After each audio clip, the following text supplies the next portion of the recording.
How would you describe what you do?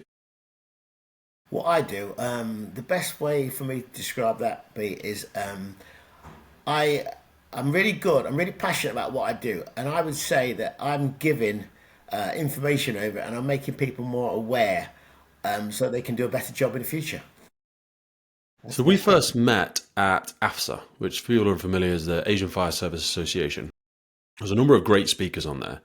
But what I found most appealing about yourself was your overwhelming gregariousness and passion and playfulness with the subject matter. And some people see first responding, certainly police, they see it as a very difficult thing to wrestle with because it's full of legislation and legal elements, and unfortunately police aren't sometimes the most popular person. They're there to save someone, but they're also there to ruin the bad person's day. The fire service are quite lucky. Usually most people are glad to see us, but your career didn't start anywhere near policing, did it? No, no, nowhere near. I mean, if you look back, 'cause when I start my presentations with the police, I literally started. I came to the country in 1966, a long time ago, mate. That lovely year that England won the World Cup. You know what? I was at a space center recently, and I saw that. The old first time they won the World Cup, they had the old timeline on the wall, and you were like, "My God!" So where did you come from originally? Originally from Barbados, lovely little place Barbados. called Oistins in Barbados. Yeah. What was it like coming to the UK in the '60s? Oh my God, it was tough. It was really tough because my excuse me, my dad came in 1959, and my mum came in 1961, and then I joined him in '66 because that was just the norm, especially for the Windrush generation.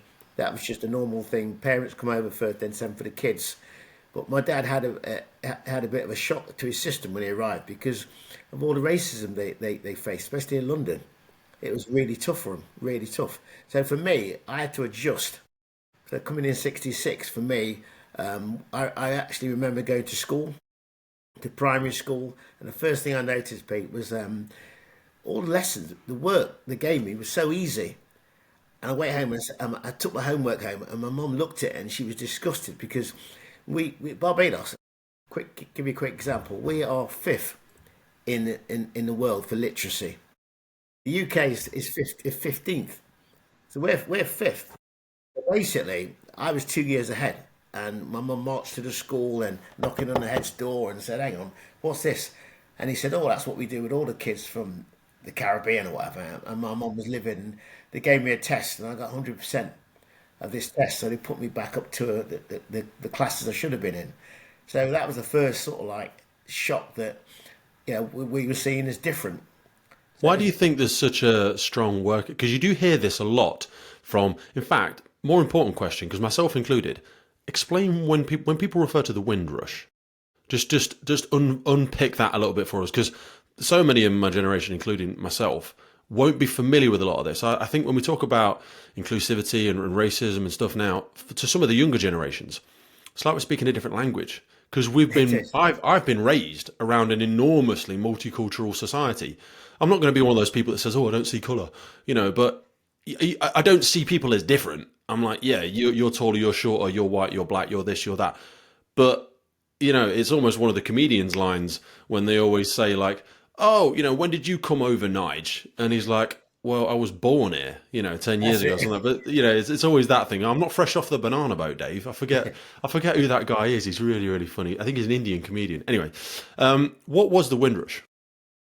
Windrush, you're talking anybody that came between 1945 and 1971. They're classed as the Windrush generation. But the actual Windrush itself was a ship that was commissioned. Well, it was actually taken over after the war by the British. Before that, it was a German ship called the Mont Rosa. And the interesting thing about that ship, Pete, a lot of people don't realise is the ship got its own history because in 1930 it was built by German and Jewish shipbuilders. A bit of a shock, really, that is when people Yeah. learn that. And that was a shock. And then in 1942, it carried over 2,000 Norwegian Jews all the way to Auschwitz. That particular ship, which is a bit of a shocker. So 1945, the British took it over and renamed it the Empire Windrush. Okay. So And so 1948. many people were brought over Yeah, for in work 1948. or Yeah, of their own volition. that picture you always see is in 1948, where over 500 people from the Caribbean got onto that ship in 48. When I look at that picture, I always think, what happens if they knew about the history in 1942? Do you think any of them would have got on the ship? They probably would have thought, I'm not getting on this. Can you imagine? But even for your dad and yourself, but I mean, you were obviously young and you were impressionable then. The sheer braveness and just like not blind optimism, but like to get on a boat. There was no, you weren't ringing over, sending an email. Yeah, You were just, maybe you read it on a leaflet. I don't know how it was sold to people back then that we're going to go there and we think it's going to be like this. People were heading into the unknown. The bravery that takes now, like for people of my generation, excuse me, they like fear moving 20 miles away from home. yeah, they did. They'll move shires, or oh no, I don't want to go and work in London, or I don't go to Manchester, because we're so entrenched in where we've grown up. Yeah, But back then, and it wasn't a global village back then. I say we didn't have this interconnectivity that we have now. I just want to acknowledge your parents and thousands of others. yeah. What that was just so mind blowing to me, and to so many people listening. And this wasn't long ago. No, We're talking 60 years ago. This is yeah, not long. crazy. It's crazy because my parents, when they came over, like a lot of other people, you're talking over between 45 and 71, over 200,000 came over to help rebuild this country. A lot of them came over because they felt it was their duty, because they're part of the British Empire. And they came over, a lot of them came over on British passports, because if your country was ruled by Britain, you were considered British. It was that simple. So when they got here, a lot of them got the shock of their life when they saw all the racism and stuff like that. Yeah, because they saw themselves as British, which they are, and they were. Yeah. But I also think this, like, I've read a lot of military books, and you hear about the Gurkhas and stuff like that, and Same. they were almost more committed to the British Empire than some of the British. Yeah, they were. And I think if there's the whole Ukraine conversation you hear sometimes, and we're like, if Britain was invaded, how many people in their early 20s would step up and go, yeah, I'm proud to be Brit. If you say British pride, it now has a really strange connotation to it, some kind of Yes. BMP, racist. Like we don't fly our flags anywhere or anything like that. But I see people from the Caribbean and even from America and places like that, they're just so much prouder of their heritage, and I think it's a bit sad, Yeah. perhaps, for the UK. I don't know. I think it's really, really sad. Really Yeah. sad. So you came over. How old would you have been then? 8 years old. 8 years old. My God. And kids are petrified these days going to the Sunday club to start a new football game because they don't know anybody. What was it like? You said about entering into school, being treated as less than, having an assumed lower education. You must not be an intellectual person. You probably can't read or write. How did you calibrate that amongst probably knowing nobody? It was tough because the school I went to in London, we lived in Kilburn, and the school we went to was quite multicultural. So there was other kids from other parts of the Caribbean there. So we also have to navigate ourselves really, and we had to learn how to fit in, and we had to integrate ourselves. And we did it through a lot of us did it through sport, because a lot of us could, in those days, if you're black and you're good at sport, they sort of like pushed you into that sort of sector. So I think really that was a bit of a leveler. Yeah.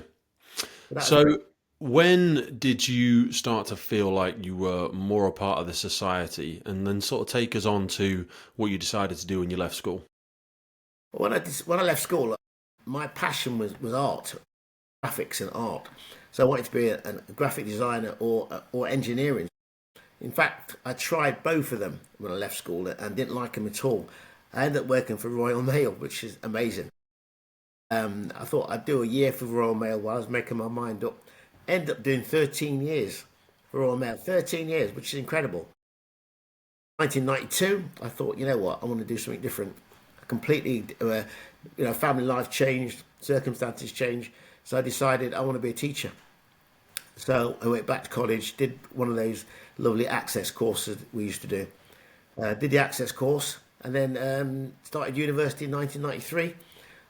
Graduated in 1997. As a How old would you have design been then? teacher. Pardon? How old would you have been? Oh, I graduated in my 30s, so I went as a mature student. So you're talking 33, 34, going back to uni, which was quite tough, really. Because if you've not been in education for a while, then you go back to university, you mix them in all these 19, 20-year-olds. Even that is something you have to adjust to. Let's expand on that because the bravery again that takes. I know so many people, and you'll know so many as well, who aren't particularly happy in the thing they're doing. But like equally for yourself, I've been in Royal Mail for 13 years. This is a career now. I've got a pension. I feel like I'm invested in it. Maybe there's a pathway for me here.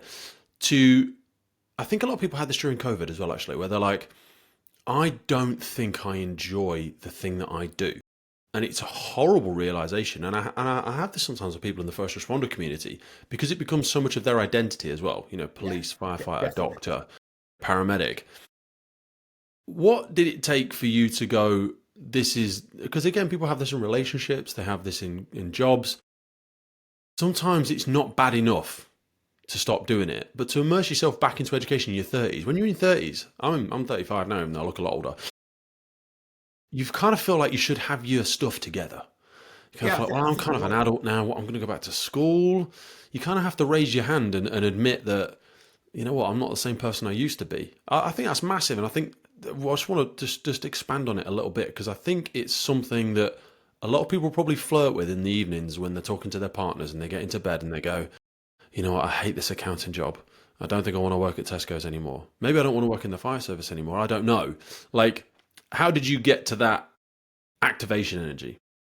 Well, for me, the strangest thing was when I was at Royal Mail and I'm delivering parcels. I was driving, and there was a college in Nottingham, Nottinghamshire, called People's College, and I used to deliver every single day to this college. You walk in with the parcels, and I'll never forget it. There was a silhouette, and it said, "We need more black." It actually said, "We need more black teachers," because in the 90s Okay. there weren't many black teachers around. So I kept looking at this silhouette every single day, and eventually I plucked up the courage to ask the receptionist, "What's that about?" And she said, "Oh, it's educational a drive that we're looking at." So I said, "How do I get onto this then?" And she said, "Well, you've got to do an access course, and if you pass the access course, you're guaranteed a place at uni." And when somebody said you're guaranteed, I think that sort of like alarm bells, thinking, okay, if I work for this, I will get this because yeah, as a mature student, so I thought, you know what, I'm going to go for it. And we But started when with your life is already, did you already have children by this time? yeah, got had two kids That's at what the I'm saying. Your time. life is full.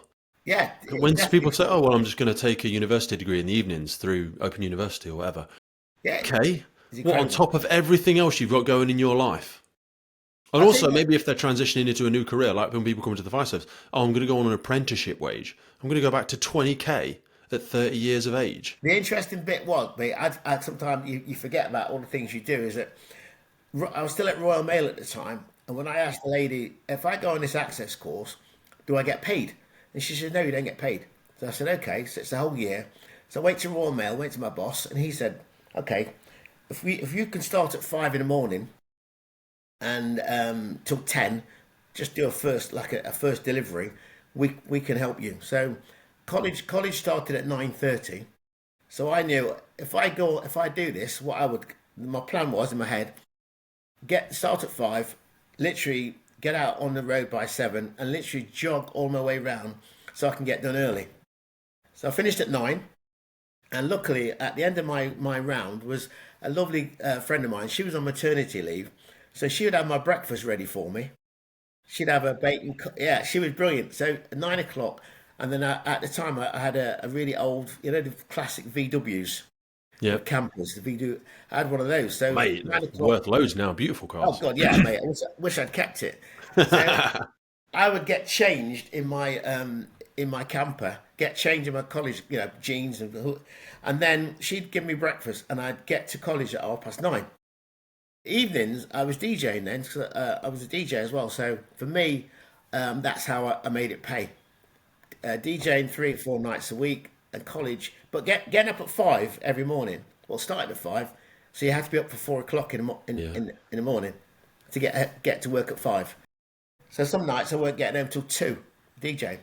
Now, I don't want to sound like I know we're at slightly different ages. I don't want to sound like the people who go, "Oh, the young people aren't dedicated anymore." But like, I say this about personal development.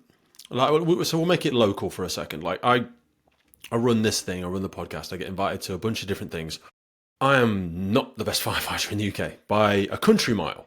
I'm not the best podcast host by a country mile. But all of this stuff is in your own personal time. You're doing it for free. You're taking time off work to do it. You're bending, borrowing, stealing time from all corners of your life to try and make this thing work. And no one else is going to get it. Because with all due respect, no one would care, Nigel, if you stayed a post person for the next Yeah, 40 years. Because no, you've got to have a plan for yourself. Because if you don't have a plan for yourself, you fit in somebody else's plan. And guess what they've got planned for you? Nothing. yeah, They just want you to show up and do the thing. So, like, help me try and like translate that level of.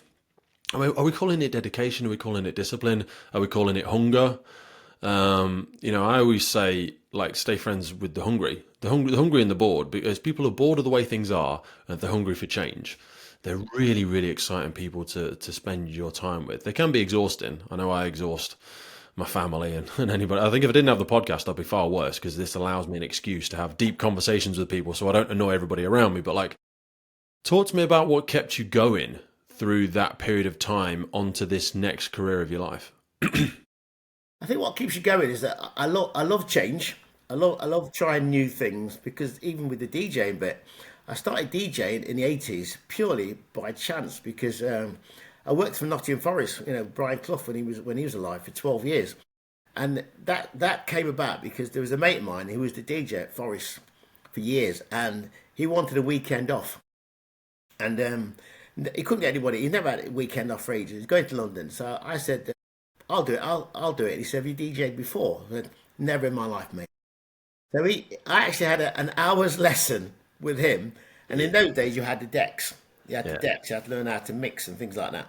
But his last comment to me was, no, don't worry about it. Nobody dances, because at the time, at the Forest Football Club, who are doing really well now, Nottingham Forest, they had like a club with about 200 or 300 people that wait every weekend, and it was like a cabaret club where you had comedians on, you had celebrities from the soap, from Coronation Street, things like that, and then in between they had there's food in between. So your DJ was more like a backing DJ where you played a bit of music in the background, and the odd person might dance at the end. So he explained that to me. He said, whatever you do, don't worry about them dancing. Don't feel you're obliged. Okay. So he goes off for his weekend. I'm there, and literally got the decks, and it's my turn to go on. So you go on for half an hour, break another half an hour, and then a couple of hours at the end. And honestly, mate, I could not believe it, because I got on there. I was nervous. My wife said at the time, "What are you doing? What are you doing it for?" I said, "Try something new." I put my first record on. I'll never forget. It was Luther Vandross, "Never Too Much." Puts it on, and it's playing away. And I turned around to start flicking through the singles, and as I turned around, the whole dance floor was full. My God, mate! I thought, Keep the party going, baby. Come on. what's happening here? And I thought, hang on a minute, don't panic. What would I listen to? What I like to listen to if I was on that dance floor? So I put on another track, very similar, mixing them all in, and it went down a storm. Right at the end of the night, the manager came up to me. He said, "Nigel, how long have you been DJing?" I said, "Not long." I said, "Not long." He said, "Would you like a job?" I said, "Not really, because it's my mate." He said, "Look, after what all the customers have come up and said, we need this DJ back." And he said, "After what we've seen, we're going to sack him anyway." Oh, bless him. I said, "Tell you what," Oh, wow. I said, "I'm not sure. Come back to me in a month, because I don't think it's fair." They came back to me a month later and said, "Look, all the equipment's there. All you need is records." There's a lovely place in Nottingham called Rob's Records, where you go in, and he sold a load of. So I went in there and spent £100 at the time, which is a lot of money then. And Yeah. I brought myself a couple of boxes of records to get started. I did it for 35 years and 12 years for Mr. Clough. So Wow. I know, Again, I know. What do you think DJing taught you? it taught me. It taught me. I think resilience. It taught me communication skills. It taught me things like just to be presentable and to be approachable, and what that was all about. Because I'll never forget. I got to do lots of weddings. I did stately homes. I did some very big marquees and nightclubs. I've done it across. So it taught me about adaptability, being able to. Friday night, I'm in the roughest part of Nottingham doing a pub where it's really rough, and the next day I'm at Beaver Castle, stately home, Leicestershire, doing a posh wedding with my dicky bow. Yeah. So it taught me about being adaptable. Being adaptable, building rapport, stand and Yes. deliver. Do you know what I mean? It's the same with this. Like when I listen back to stuff, I always say to people, start your own podcast. You haven't got to put it out if you don't want to, but just record one with your mate, record one with your partner, because when you listen back to it, you become so much more self-aware, hopefully, of your own verbal tics, you know, the way you were coming across, the way you were communicating with Nigel. Were you responding to what he was saying? Yeah. Were you listening to understand, or were you just waiting for your turn to speak? You know, and I think those things, those sort of soft skills, as we refer to them, massive personal development keys. So you were going through this while you were doing your teaching degree. Yeah. You followed on to carry on with teaching. Talk to me about, because my sister and my partner are both teachers, and I of course have that audacity where I'm like, man, I'd love to be a teacher, like secondary school, you know, just and my missus is like, you get sacked. You get sacked. You're far too flexible with your language, and I don't think you would. I think kids would love you, but I think the parents might hate you. Talk to me about teaching back then. My teaching back then, I still see kids now that I teach, and what's lovely is even the police officers that I work with, some of them are my ex-students, which still seems crazy. And even now, the police officers, they still call me Mr. Best or call me Sir. And the cops are in their 30s. So that's strange. But teaching for me, reason why I went into it, because there weren't many black teachers at the time. And I kept thinking, how hard could it be? Because my kids have done well, they've been to uni, they've got good jobs. How hard could it be? I remember starting, and they put me on a project. And the project was, because a lot of black kids were doing so badly at the time, they were the most achieving group. It's changed now a hell of a lot. And it was always black boys that was underachieving.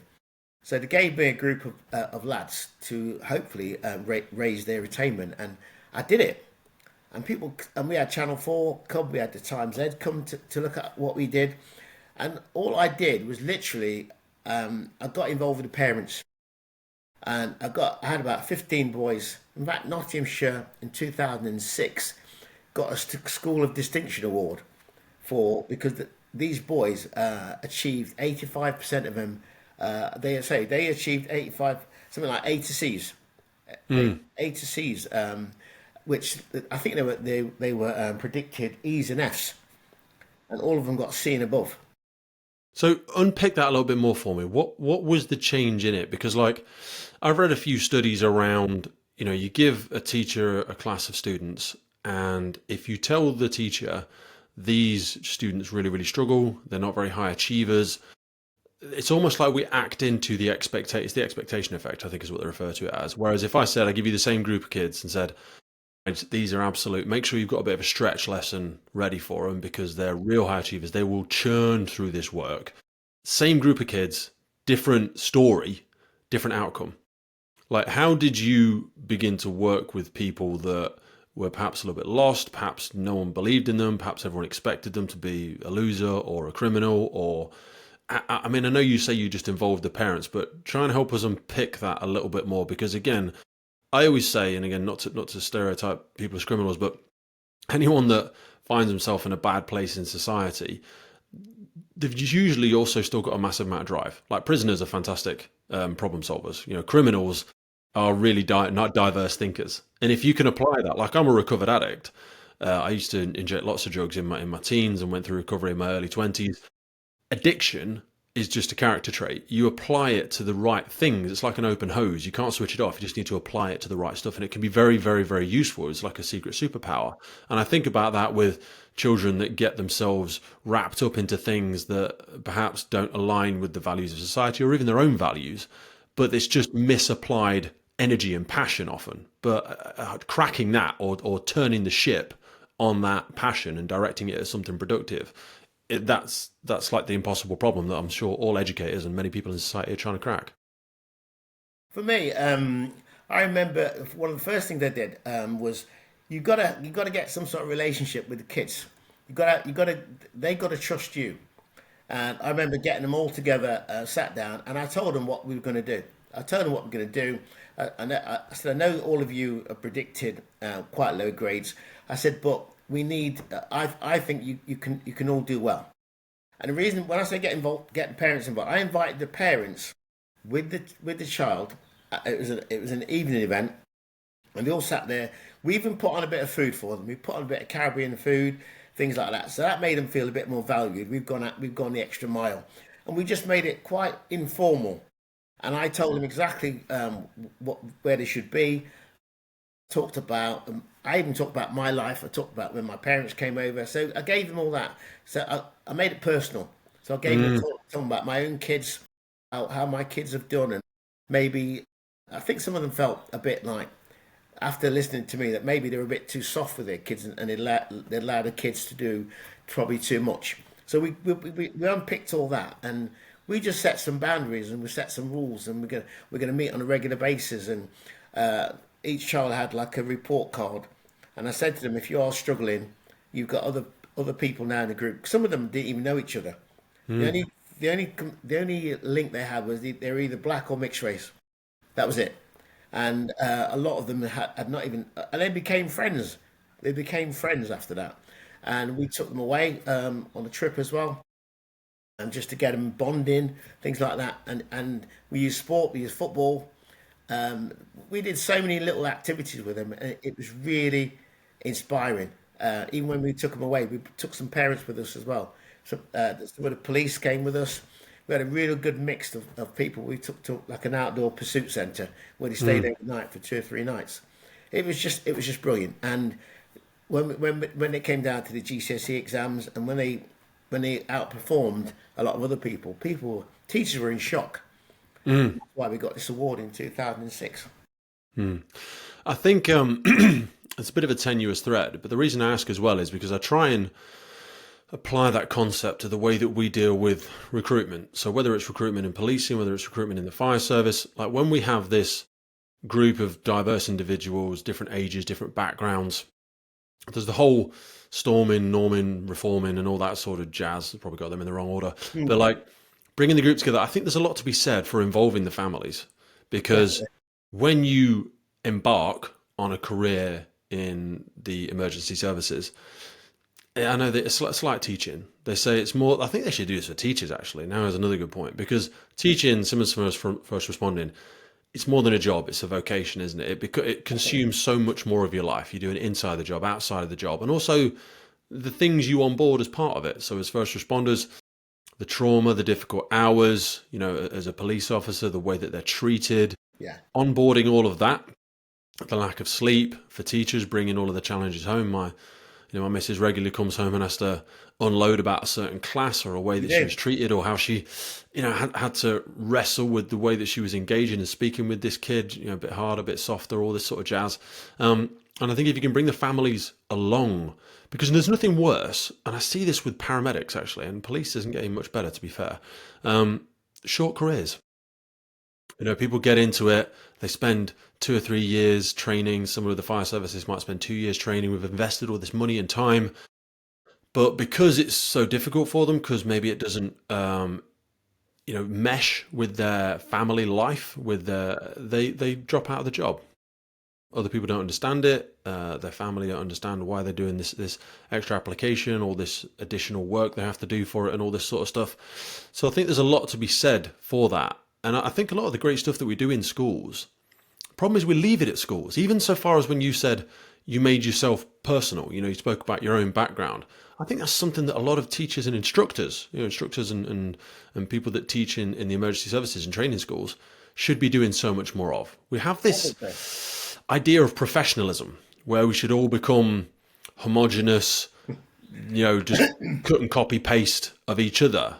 But that's not that 90% of the best parts of Nigel is him. Yeah. It's not his qualification. It's not his jacket. You know, it's him. It's his gregariousness spirit that's within him, and we should all be unique. You know, we shouldn't all aspire to make everybody the same. I think you're right because I remember I even had just before COVID. I worked as what you call a dare officer. It's a PSHE program in Nottinghamshire, and I remember being trained by this ex-cop, and we went to a school, and he was observing me, and I got a bit personal with the kids and saying to them, look, when I was your age, I did some things that wrong. Yeah, and he actually ripped me to bits. He said, "Oh, you shouldn't talk to him about what you did." Or I have it when I talk about my drug addictions. that's what I mean. And people go, "You And I can't said say to him, "Hang that." on, Why? there's nothing wrong with that. I'm Nothing not wrong saying with I do that it at all." now. You know, but you want me to pretend to be perfect. How, you can't engage with perfect because people listening to you, they're not perfect, and they're like, "Well, this person's nothing like me because my life is a walking bin fire." You Yeah, know, I've got kids. I work on another job. I do. I work on Saturdays. I work for the youth justice on Saturday. I've been doing that for the last 8 years. A lovely lady called Gurmit, and she got me to volunteer 8 years ago, and I'm now a paid employee. So I do 2 hours session every Saturday morning in an area in Nottingham. When I talk to the young people about, cause it's a knife crime program, so we do 7 weeks trying to deter them from knives. And I can tell you now, week 3, week 4, I actually look at the young people and I say to them, if I was 15, 16 now in living in your area, having your stresses and and your thought patterns, I would probably be carrying a knife as well. And I say that to them, and they look at me and I go, well, I'm trying to stop you from carrying it, but with your lifestyle and what you do and the people that surround you, I would probably be doing the same. And help they people understand. understand that a little bit more from the people that you work with, because again, there's older generations that won't understand why someone would ever seek to that. I remember when I worked the doors when I was in my late teens and early 20s, and that was around when people, it was about 16 years ago, and that's when, for me, I started to see a lot more knives. That's when I stopped working on the doors because a Yeah. lot of people started carrying knives, and a lot of my friends and people that I was working with were stabbed or attacked. Why do you think there was such a growth in knife crime, in I think for carrying in me, general? um, I could say trend, but at the end of the day, when I work with these young people about knife crime, it's a mindset. I don't think the media help. I'll give you an example. This young lad said to me that he feels safer when he carries a knife. He said if he goes to the shop, which is a 2-minute walk down the road, he still felt safer carrying it.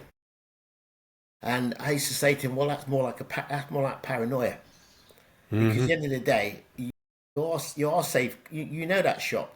You know nobody's around." Even when I was teaching him, doing a one-to-one, he sat there and his right leg was shaking, and he couldn't stop his leg shaking. And the reason why it was shaking because he said he didn't have his weapon on him, so he didn't feel safe. Felt naked, yeah, felt Yes. vulnerable. So for me, even primary school kids now are carrying weapons. Primary school, you're talking 8, 9, 10 year olds are going to school with a weapon in their bag, and I think it's because they've been told by so many other people that knife crime is on the up, and in the kids' mind, I mean, I've been to events where it's got 200 people there. It's a knife crime event. They have singers on there, they have speakers on there, and there's young kids in that audience. Young kids in that audience are sitting listening to this, and not every single child's the same. So they're thinking, some are thinking, I'm never gonna carry a weapon. A few others might sit there and thinking, this is scary. I think I need to carry a weapon. Every child's different, so I think sometimes we don't allow for that. But like you said earlier on about when you teach, it's about the mindset, and it's about who they're mixing with the area they live, and how it's sold. I'll give you an example. We've got an area in Nottinghamshire called St Anne's. Years ago, you used to call it Shottingham. Years Yeah, ago, I a remember. bad name. Now, if you live in that area and you constantly hear the media telling you, people telling you it's a bad area, everybody carries a weapon, be careful. Growing up as a child, when you get to a certain age, you're going to think, I need to carry a weapon. But if all of a sudden you hear reports it's dropped, it's gone from 85% to 20%, Everybody, people aren't carrying knives anymore. It's a lot safer place to live. The streets look nicer. They're putting more trees there, and the schools are getting better. You're going to think, you know what? I don't need to carry a weapon anymore. It'll be as simple as that. The media has a lot to own on this. Like I say the same with children getting abducted. Like my daughter started to get a fear that she was going to get snatched. She had this fear, and I was like, "Who do you know? Who do you know that's been taken? No one. Okay. Who do you? What story have you seen that someone's been taken? Well, I haven't, but I've heard things, and I'm like, I think the world, in many ways, call me naive, call me whatever, it's a safer place than it's probably ever been Yeah, in without so doubt. many regards. But we create a massive amount of fear through this salacious media thread.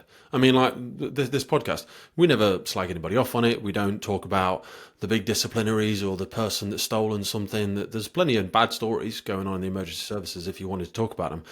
But I want to speak into a future that I want to see more of. Do you know what I mean? I don't want to be the bad news. The problem is the bad news stories are so much more popular.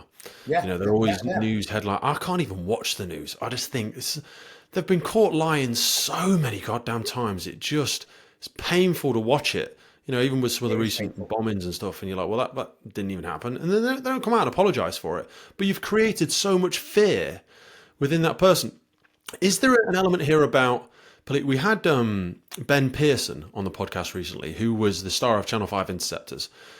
He was in the police for many years, and he was talking about policing by force and policing by consent. Thank you very much. And he said, he asked me, he said, where have you been lately, Pete? You been on holiday? I said, yeah, well, I went to Rome recently. And he was like, okay, you went to the Rome, Vatican. Okay, was there anybody carrying a weapon? I was like, oh yeah, I think all the police over there carry a firearm. That's right. He said, did you feel scared?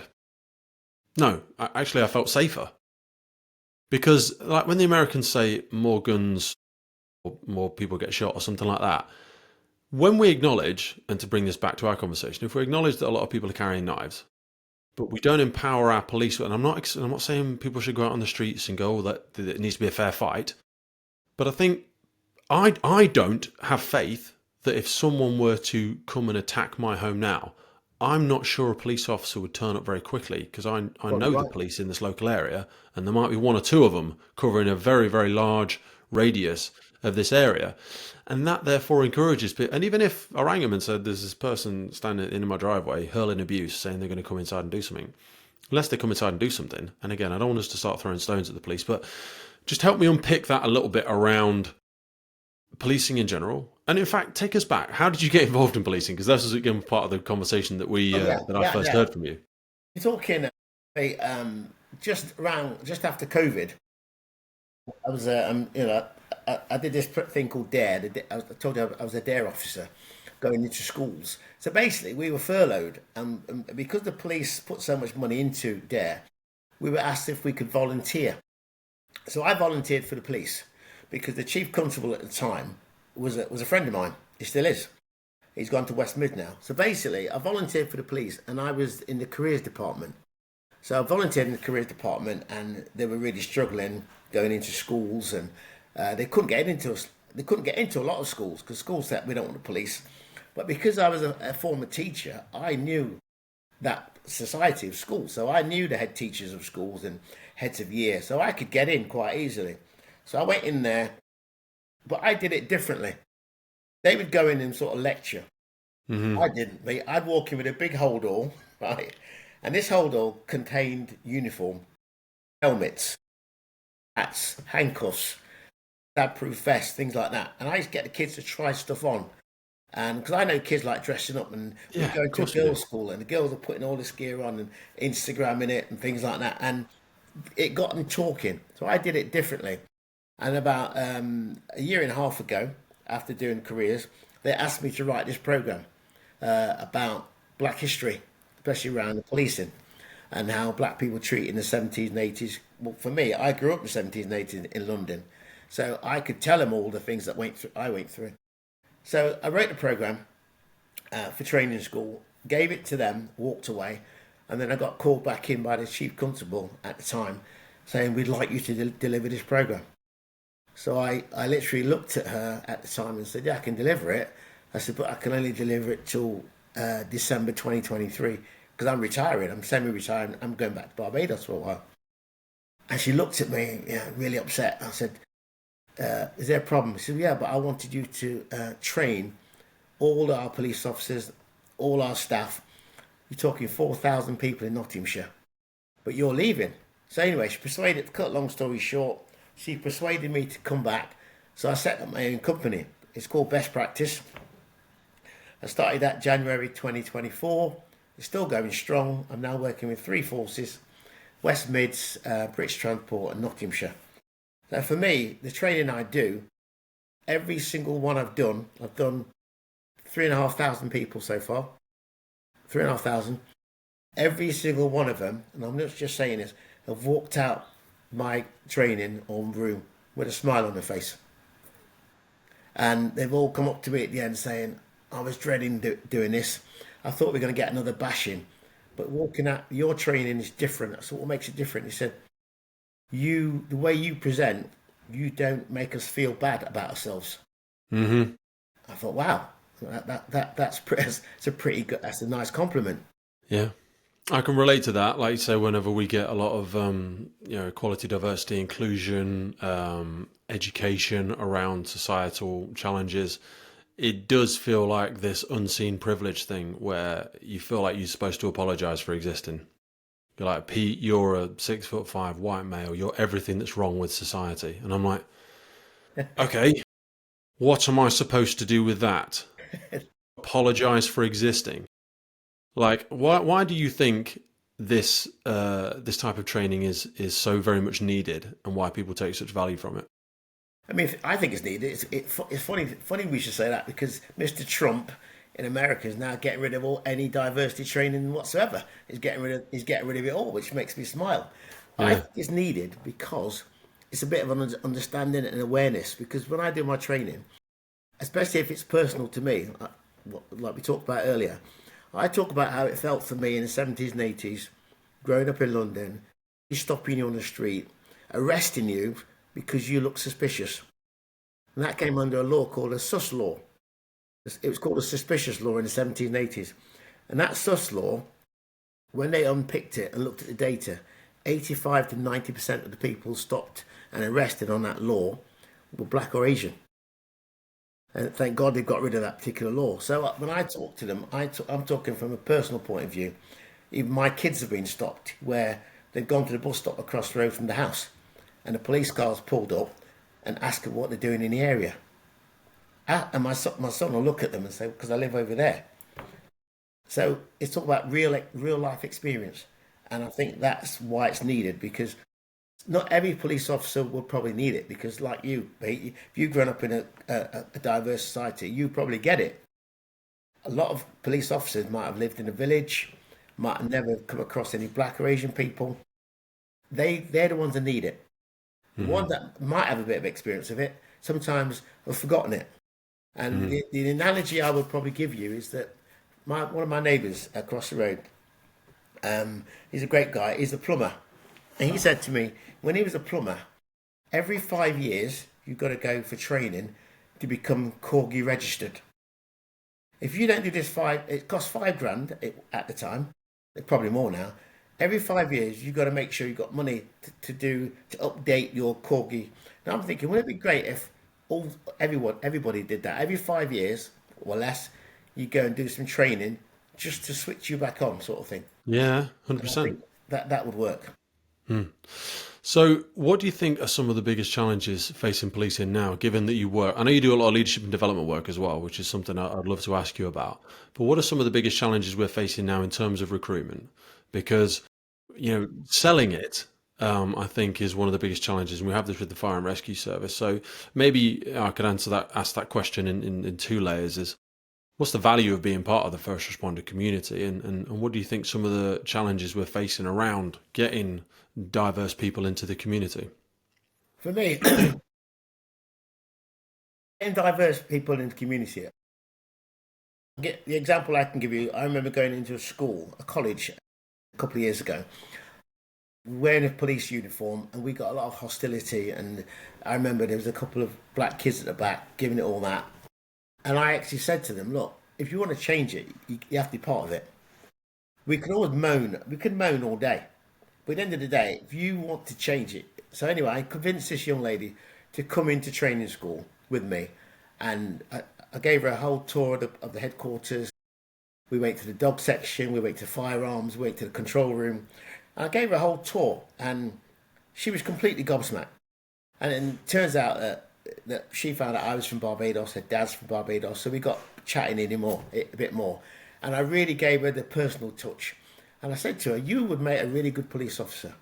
And she said, why would I do that? She said, because your communication skills, how you are with people, and you're so approachable. And I really sold it to her. And within a couple of weeks, she was applying.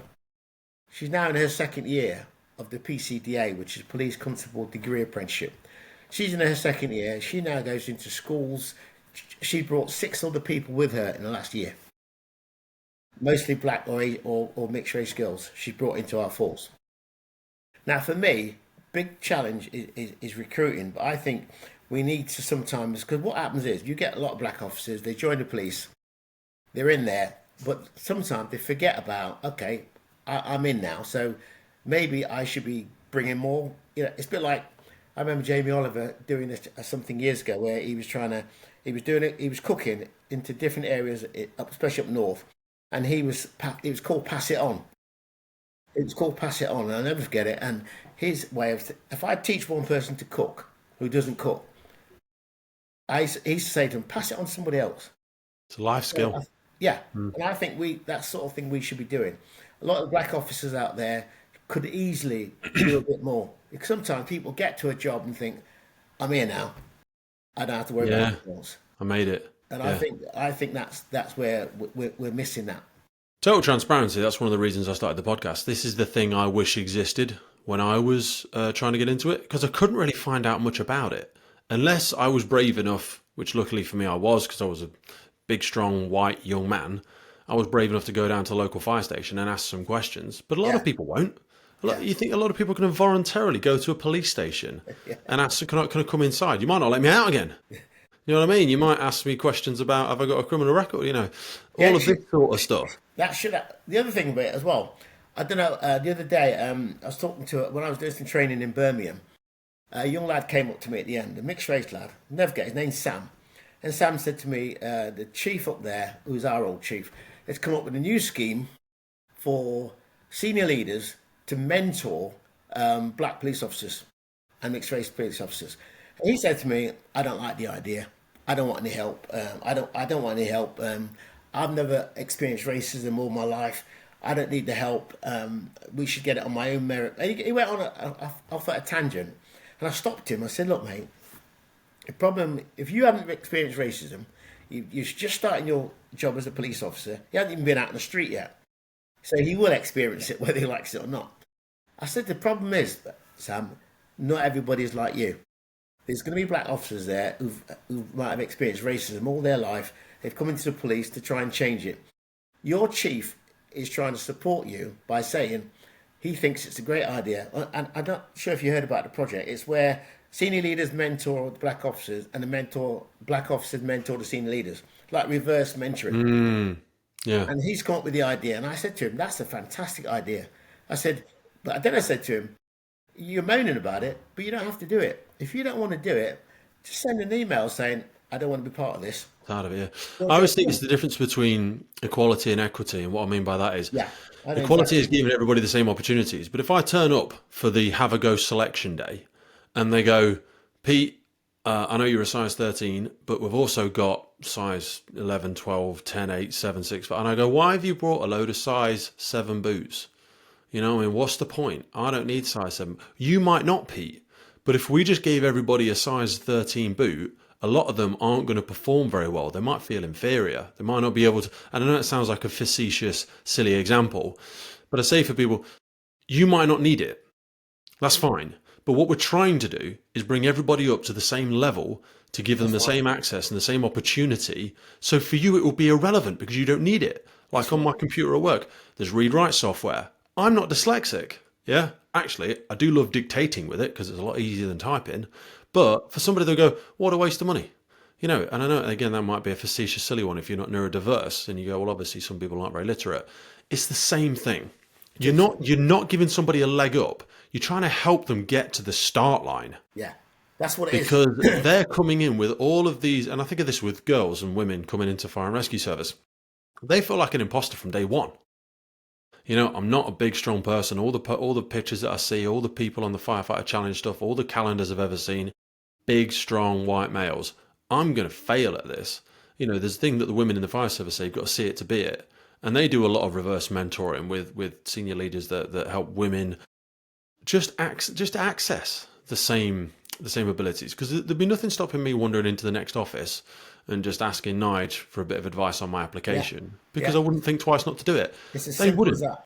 They will feel like, oh, someone gonna say it's nepotism? Am I getting special treatment? I don't want to be treated as different. Yeah. You know, you're not doing anything that anybody else wouldn't do. You're not doing anything anybody else wouldn't do. But it's the difference between obvious and oblivious. It's such a subtle difference. I always say to people, I love that little wordplay game, the obvious and oblivious, because to you, you've not come from that mindset. You've not had that same upbringing. You won't even factor this in to your mental model, because why would you feel unwelcome? Everyone you see is like you. Yeah, I suppose, mate, it's a bit like I was reading something the other day where, you know, when I do my training, I get them all sat down in like a horseshoe sort of shape. We get the desk out of the way. It's just you and me, just a chair, sat down. You don't need your phone. And I read something the other day, and I hadn't even thought about it. And then it made me think: when they walk into my room, sometimes I've got the average of 20 people in the room. I do divisional training as well, so sometimes we might have 160 in a room. If you've got black or Asian officers walking into my room, they're coming in to my training with a totally different mindset to everybody else.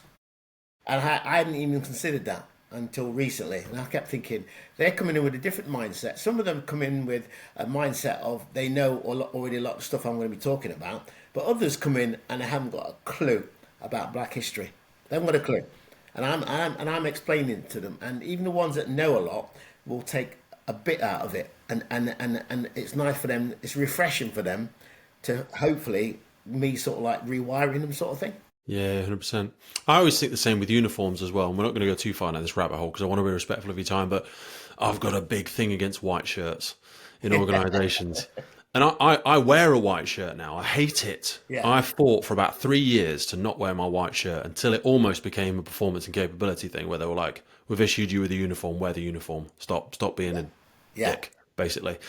But I'm like, you don't understand that is a barrier. Yeah. That is a barrier because the rest of us in my organisation, we all wear blue. Yeah.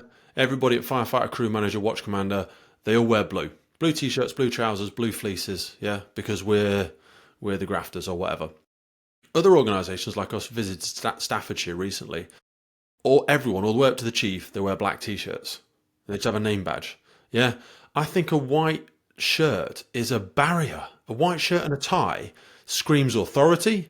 It says one of two things. It says either I'm better than you or I'm different from you. It's what it's my personal experience with them. I'm not saying everyone has to change to facilitate me, but even from a cost perspective, I'm like, white shirts are hard to maintain. You've got to wash them all the time. You've got to iron them. If we've got two uniform suppliers, and I'm like, the people that fight hard to keep it, I'm like, you just want it because it makes you look important. It makes you look important. Yeah, and people go, no, it's because of the rank. I'm like, so the rank is relevant when we're on the incident ground. Yeah, there's not going to be a requirement for me to take over a level 1, level 2, level 3 incident in the office. I don't need to wear rank markings in the office and a white shirt because I'm sat there working with Nigel from Human Resources. I'm working with Sarah from Accounts. I'm working with so-and-so from Procurement and HR.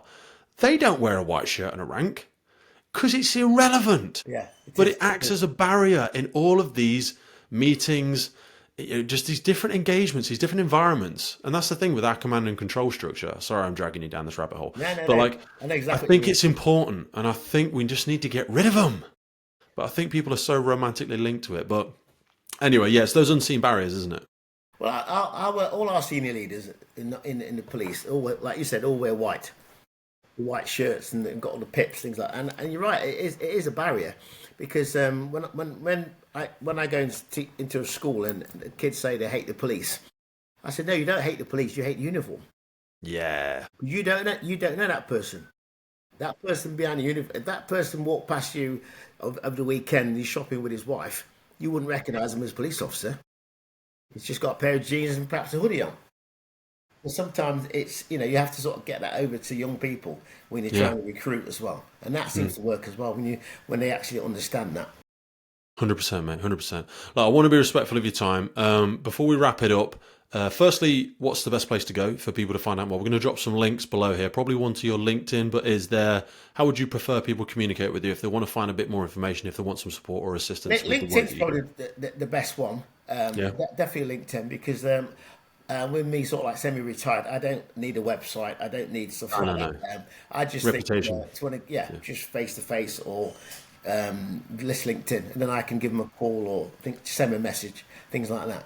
I've enjoyed it, mate. Beautiful, mate. Absolutely love that. Is there any closing thoughts? Anything you think we've missed that you want to circle back to? Something you want to leave in the mind of the listener as we wrap it up? For me, I just wish that people would. I was listening to a lovely podcast the other day. Have you listened to Jake Humphreys? The Yes, high so performance? high performance. Yeah. I actually much prefer Damien Hughes, who obviously is the guy that works with him. I like him, Damien's mate. his emotional intelligence is so high. He's He's amazing. really Have you lovely, listened? softly Have you spoken listened to bloke. the Chatterjee one, Dr. Chatterjee? Ranjan Chatterjee. Yeah. I absolutely, when he had Mo Gaudat on and they were talking about the 5 regrets of the dying. Oh Things my like that. God, mate! I Some of love their them all. episodes are. I love Ranjan. He's great. But Ranjan, what I love about him, he mentioned the other day, we're in a society, this is my lasting bit now, we're in a society where everybody, so many things, we're talking about people feeling, what's the word he used? Offensive. Everything's offensive, and it could be something minute. And he talked about if you're in a room with 100 people, and he says something, you get more. One person might think, "Oh, that's offensive." All the 100 people aren't going to think it's offensive. So his argument is that even if something is said that's offensive to somebody, try and unpick it. Yeah, seek to understand. Find out why that's offensive. And the other one I would say, Pete, is that I'll give you an example. When one of the training days that I do with young people, with police officers, one of the training days. So my missus just walked in. Here she is. Hello, my love. You're right. You're okay. Don't worry. We're nearly finished. She's a good egg. Taking our daughter to the station. Right, the last thing I want to leave you with is that one of the videos that we show at when I'm doing my training, there's a lovely video. There's a guy called Staff G. It's on YouTube. It's called The Black Cop. It's a great short film. It's called The Black Cop, and his name's Staff G.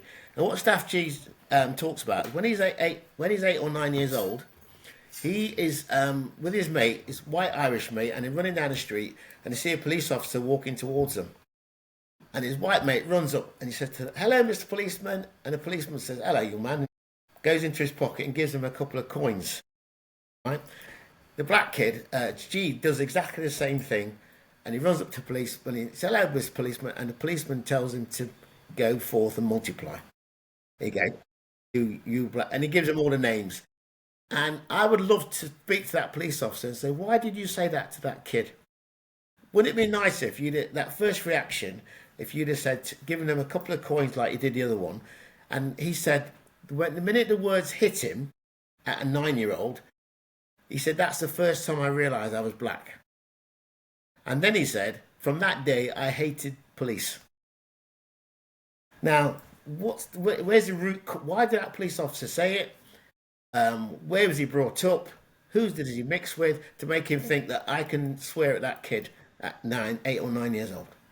Yeah, I think that with unpicking- all first responders, and I speak to recruits about it, I said there's no innocent interactions. Every interaction you have with the public is adding weight to one side of the scales. Yeah. Because you will be the story that they tell. They'll go, "You know what, I did meet a police officer once. What was his name? Was his name Nigel? And he was this, or he was that, or he was, this way or that way, or Pete was like this, or Sarah was like that." And you will be the embodiment of their perception of policing, or their perception of fire and rescue, or their perception of what a paramedic or what a doctor is. So there's no innocent interactions. Be very, very conscious about the way you communicate with people, because it means a lot. You're standing on the shoulders of giants. You are the representation of their global identity of first responders. Without a doubt. That's it. Beautiful. Nigel, thanks so much for your time. I really appreciate it. Thank you. Please send my love to your family and your wife for giving me you for an hour this morning. And I really look forward to speaking with you soon, mate. Thank you. Cheers, mate.